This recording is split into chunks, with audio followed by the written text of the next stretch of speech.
Elle est présente chaque année, mais les téléspectateurs de TF1 ne lassent pas.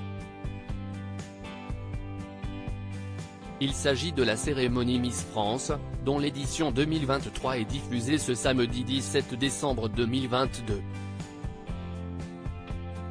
La soirée, présentée par Jean-Pierre Foucault et Sylvie Tellier, qui vit sa dernière cérémonie, est retransmise en direct de la salle de spectacle de M. A.ch 36 située dans la ville de Déol, au nord de Châteauroux, en région Centre-Val de Loire. Les 30 reines de beauté en compétition se battent pour être celle qui, à l'issue de la soirée, succédera à Diane Lair, Miss France 2022. Cette cérémonie est placée sous le signe du 7e art. Le cinéma est en effet à l'honneur dans les 9 tableaux présentés cette année.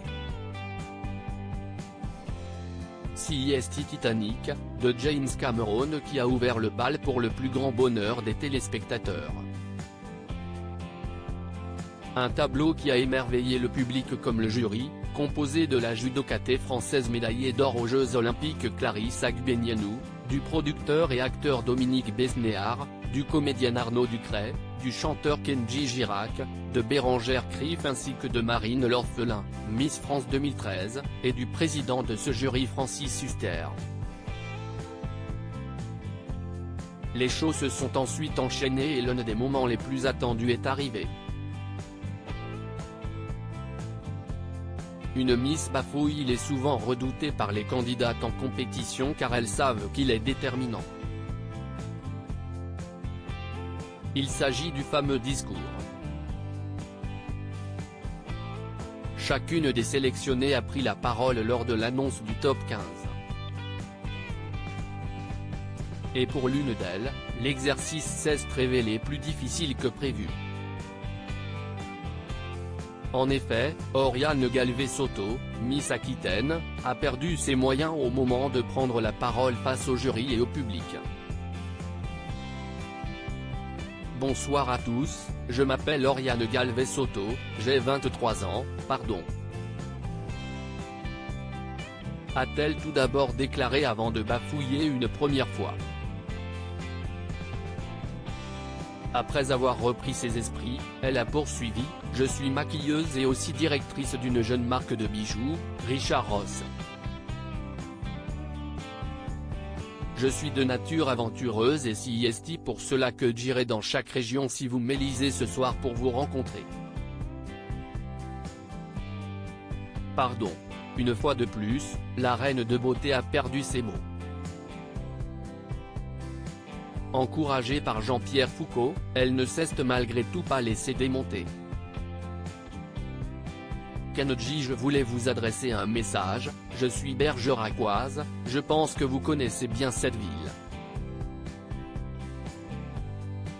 Donc je vous pose la question, est-ce qu'il ne serait pas temps de ramener la couronne dans le sud-ouest, et je vous promets que cette fossette qui sert de soleil sera toujours près de vous. Je vous souhaite une excellente soirée, merci de m'avoir écouté, a-t-elle conclu. Espérons pour la jeune femme que cela ne la pénalisera pas pour la suite de l'aventure. Elle affrontera, Marion Navarro, Miss Franche-Comté Inodira Ampio, Miss Guadeloupe Emma Guibert, Miss Pays de la Loire Flavie Barla, Miss Côte d'Azur Bérénice Legendre, Miss Picardie Florence de Mortier, Miss Midi-Pyrénées Cameron Vallière, Miss Landégoque Cara Fontaine, Miss Roussillon Agathe Coët, Miss Nord-Pas-de-Calais Esther Coutin, Miss Rhône-Alpes Alicia Leitz, Miss Auvergne Sarah Aoutard, Miss Lorraine Marine Paulet, Miss Poitou-Charentes Axel René, Miss Martinique, de son côté, Marie Paulet, Miss Poitou-Charentes, a fait un émouvant discours. La jeune femme a révélé que par le passé, elle a été victime de violences conjugales. Elle a également expliqué qu'avant la cérémonie, elle s'était blessée. Elle s'est en effet fait une entorse avant de venir. Mais comme on dit, show must go on.